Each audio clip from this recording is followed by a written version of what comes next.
이어서 총선 후 정치권 상황에 대해서도 살펴보겠습니다. 오늘 더불어민주당과 미래통합당 모두 총선 선거대책위원회 해단식을 열었습니다. 각 당 해단식의 모습 어땠는지 저희가 준비해봤습니다. 국민들로부터 성원을 받았습니다. 국민 여러분의 큰 성원에 깊이 감사드리는 동시에 우리 양당은 그 성원에 보답하는 막중한 책임감을 가져야 하겠습니다. 국민 앞에 조금이라도 오만이나 미숙, 성급함이나 혼란상을 드러내면 안 됩니다.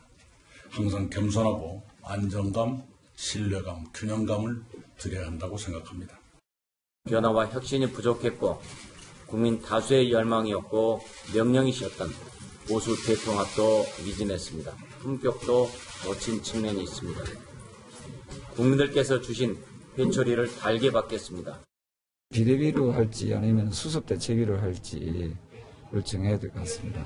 왜냐하면 이거는 우리가 전당대회를 빨리 치러서 새로운 지도부를 구성해서 이 위기상을 극복해야 되기 때문에. 네, 지금 여야 양당의 모습을 봤는데 박인복 교수님, 우선 민주당 모습을 좀 보면 어제부터 계속 반복되는 게 뭐 겸손함, 그리고 이렇게 180석을 얻었지만 이 책임감이 무섭다, 이런 취지의 얘기들이 계속 나오는데 왜 그러는 걸까요? 어쨌든 사회적으로는 지금 코로나19 문제로 여러 가지 지금 사회적 우려를 낳고 있는 마당이고 아직도 종식되지 않는 상태에서 지금 뭐 사그라들고 있기는 합니다만 여전히 존재하고 있고, 코로나 이후의 경제적 상황도 사실은 재정이 막강하게 투입되고 이렇기 때문에 경제적 우려도 있는 것이고 이런 여러 가지 사회적 문제도 있습니다만은 180이라는 지금 여당의 압도적인 지지는 또 한편으로는 책임을 오롯이 져야 될 부분입니다. 네. 과거에는 여야가 나눠서 책임을 졌다면은 이제는 180을 가진 여당이 오롯이 져야 될 문제이기 때문에 네네. 하나하나 문제가 굉장히 민감한 이슈들이 될 수 있습니다. 이런 차원에서도 아마 바람직한 자세이고 이낙연 전 총리는 선거 과정에서도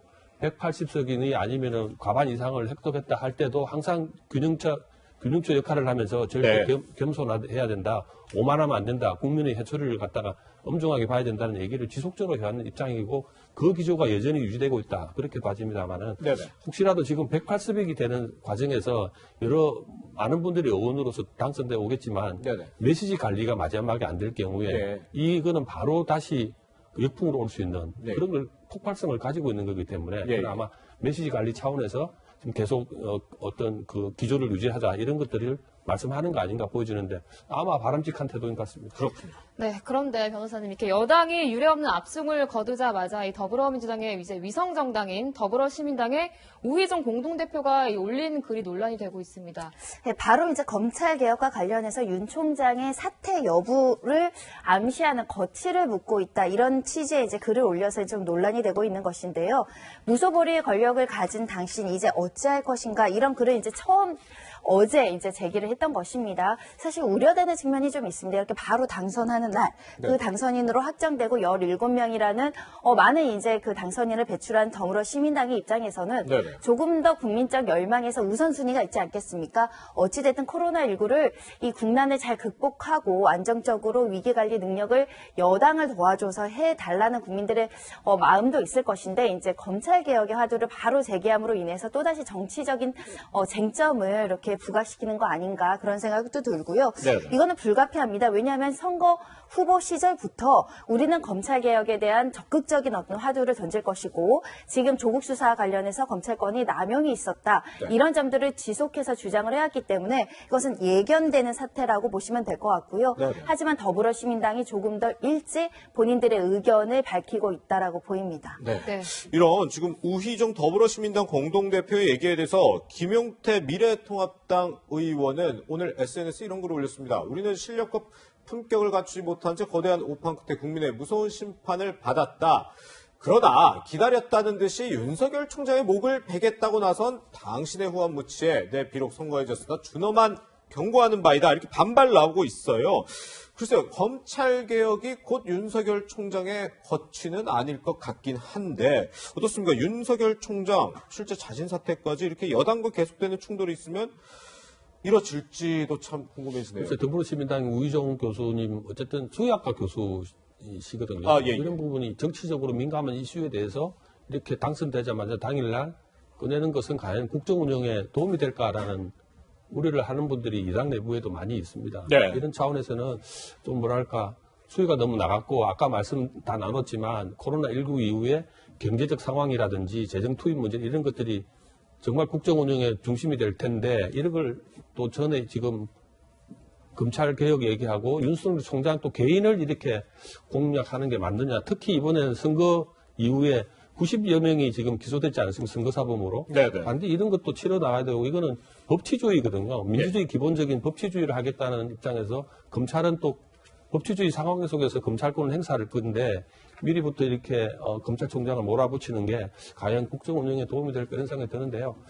저는 이 지금 여당한테 주어진 180석이라는 것은 결코 지금 조국을 수호해서도 아니고 네. 검찰총장을 내리라는 국민 뜻이 아니라고 봅니다. 예, 예. 할 말은 많이 있지만 적어도 미래통합당 믿음을 못 줬기 때문에 이런 준엄한 심판을 내렸고 실제 표 분석을 해보면 거의 뭐 1%, 2% 사이에서 당락이 바뀌는 경우가 수도권에서 아주 절배하게 있습니다. 네. 전체 표수도 그렇게 많지 않은 득표를 했음에도 불구하고 180석을 얻었는데요. 네. 이것은 국민의 뜻을 아주 민감하게 읽어야 될 부분이라고 봐집니다. 예. 네, 그런데 교수님이 윤석열 총장이 지난 15일에 총선 투표를 마치고서 이 검사들과 뭐 점심 번개를 했는데 이 자리에서 정치적 중립을 강조했다고 하더라고요. 이게 어떤 의중일까요?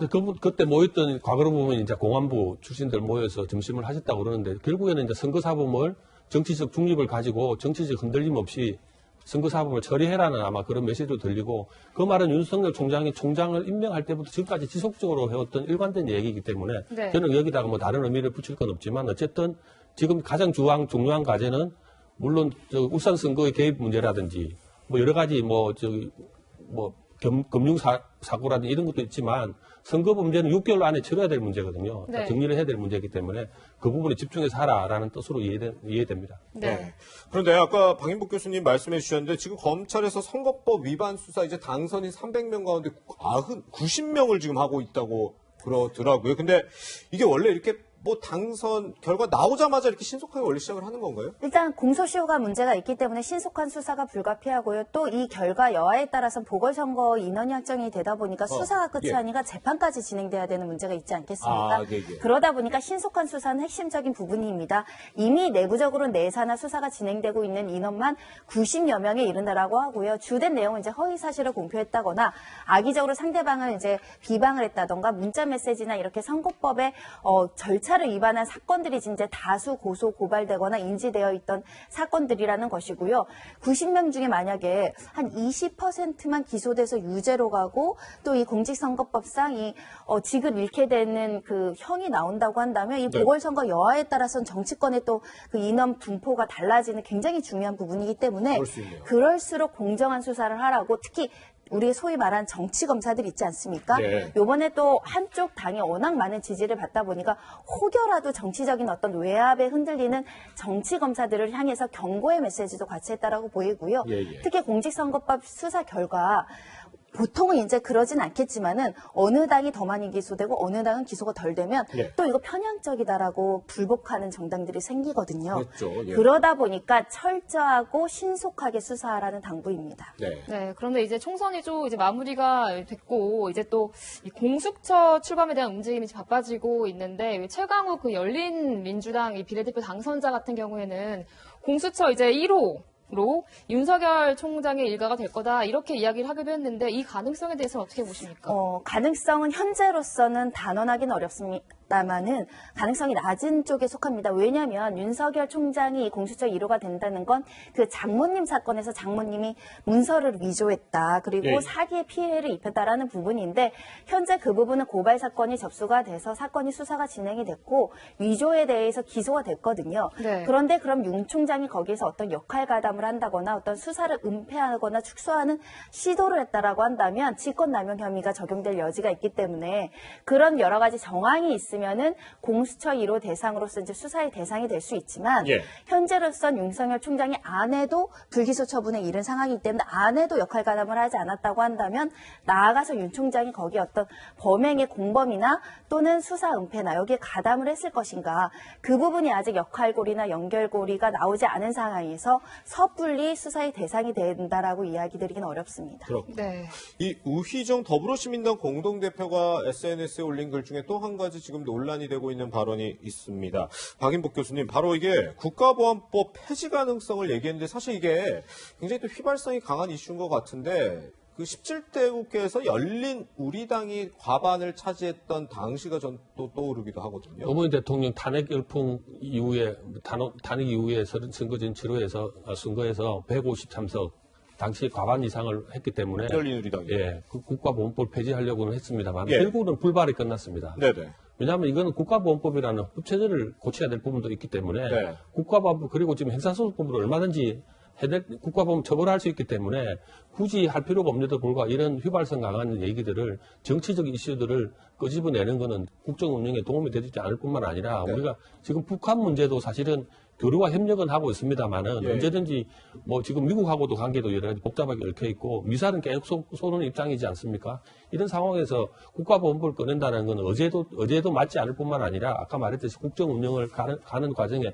우선순위들이 있는 것이거든요. 네. 이런 우선순위에서 이거는 한참 뒤로 밀려야 할 부분인데도 벌써 성급하게 내세우는 거는 180의 힘을 너무 믿고 지금 오만하게 비칠 수 있다. 그런 차원에서는 우려되는 점이 큽니다. 네, 이렇게 좀 박인복 교수님 같은 우려가 나와서 그럴까요? 강훈식 더불어민주당 수석 대변인은 이렇게 얘기를 했습니다. 우리 당에선 국가보안법 폐지와 관련해 일체 논의가 없다. 오로지 코로나19를 극복하는 것에만 집중하고 있다. 이렇게 얘기를 했습니다.